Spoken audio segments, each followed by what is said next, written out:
الحمد لله نحمده ونستعينه ونستغفره ونؤمن به ونتوكل عليه ونعوذ بالله من شرور أنفسنا ومن سيئات أعمالنا من يهده الله فلا مضل له ومن يضلله فلا هادي له ونشهد أن لا إله إلا الله وحده لا شريك له وأشهد أن سيدنا وسندنا ونبينا مولانا محمدا وبارك وسلم تسليما كثيرا أما بعد فأعوذ بالله من الشيطان الرجيم بسم الله الرحمن الرحيم.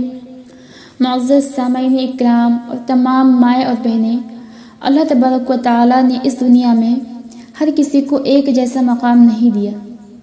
جیسا کہ اللہ تعالیٰ نے دنیا میں بہت ساری مخلوق پیدا کیے، چرند پرند جانور انسان جن، لیکن اللہ تعالیٰ نے انسان کو اشرف المخلوقات بنا کر بھیجا ہے، یعنی کہ انسان کو سب سے افضل مخلوق بنایا ہے. جیسے اللہ تعالیٰ نے تمام مخلوق پر انسانوں کو ترجیح عطا فرمائی ہے، اور پھر انسانوں میں بھی سب کو ایک جیسا مقام اللہ تعالیٰ نے نہیں دیا، بلکہ پیغمبروں کو اللہ تعالیٰ نے انسانوں پر فضیلت بخشی ہے. اور پھر پیغمبروں کو بھی اللہ تعالیٰ نے ایک جیسا مقام نہیں دیا، بلکہ پیغمبروں میں حضرت موسیٰ علیہ السلام، حضرت ابراہیم علیہ السلام، حضرت عیسیٰ علیہ السلام اور ہمارے پیارے آقا محمد مصطفیٰ صلی اللہ علیہ وسلم کو اللہ تعالیٰ نے تمام پیغمبروں پر فضیلت بخشی ہے.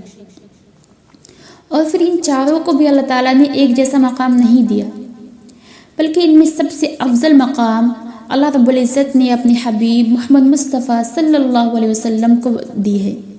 تو جیسے کہ اللہ تعالیٰ نے انسانوں میں فرق رکھا، پیغمبروں میں فرق رکھا، اسی طرح اللہ تعالیٰ نے وقت میں بھی فرق رکھا ہے. اللہ تعالیٰ نے ہفتے کے دنوں میں جمعہ کے دن کو بقیہ 6 دنوں پر فضیلت بخشی ہے. پھر اللہ تعالیٰ نے مہینوں میں تمام مہینوں پر رمضان المبارک کو فضیلت بخشی ہے. یعنی آپ رمضان میں جو نیکی کرتے ہیں، پورے سال کی نیکی ایک طرف اور رمضان کی نیکی ایک طرف، کئی گنا بڑھ کر اجر دیا جاتا ہے. اسی طرح پورے رمضان کو بھی اللہ تعالیٰ نے ایک جیسا نہیں رکھا ہے. رمضان کے آخری عشرے کو پچھلے 2 عشروں پر اللہ تعالیٰ نے فضیلت بخشی ہے.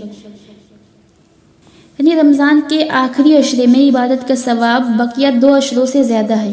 یہی وجہ ہے کہ آپ صلی اللہ علیہ وسلم رمضان کے آخری عشرے میں تہبند کس لیا کرتے تھے. حضرت عائشہ رضی اللہ تعالیٰ عنہ فرماتی ہیں کہ آپ رمضان کے آخری عشرے میں خوب جم کر عبادت کرتے تھے.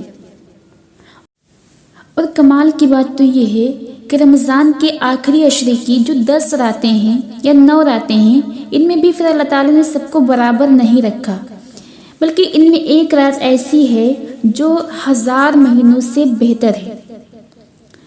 اس کا نام بھی اللہ تعالیٰ نے خود متعین کیا. اس کا نام ہے لیلۃ القدر، یعنی عظمت والی رات. جیسا کہ قرآن مجید میں ارشاد فرمایا، لیلۃ القدر خیر من 1000 شہر، یعنی شب قدر 1000 مہینوں سے بہتر ہے. میری عزیز ماں اور بہنوں، شب قدر بہت ہی خیر و برکت کی چیز ہے، ہم سب کے لیے بہت بڑی نعمت ہے. یعنی ایک رات جاگ کر عبادت کر لیں اور ثواب 1000 مہینوں سے زیادہ کما لیں. اس سے بڑھ کر اور کیا چاہیے؟ پیاری بہنوں، ایک اور بات ذرا غور سے سنیں. پچھلی امتوں کی عمریں زیادہ ہوتی تھیں، اس امت کی عمریں بہت کم ہوتی ہیں، زیادہ سے زیادہ 70-80 سال ہوتی ہیں. لیکن اللہ تعالیٰ نے ہم پہ کرم کیا، ہم پہ احسان کیا، ہمیں شب قدر عطا فرمائی، اور ایک شب قدر کی عبادت کا ثواب 1000 مہینوں کی عبادت سے زیادہ کر دیا. محنت کم ہوئی، وقت بھی کم لگا، اور ثواب میں بڑی بڑی عمر والی امتوں سے بڑھ گئے. لیکن افسوس کی بات تو یہ ہے کہ اتنی آسانیوں کے بعد بھی ہم کچھ نہیں کر پاتے.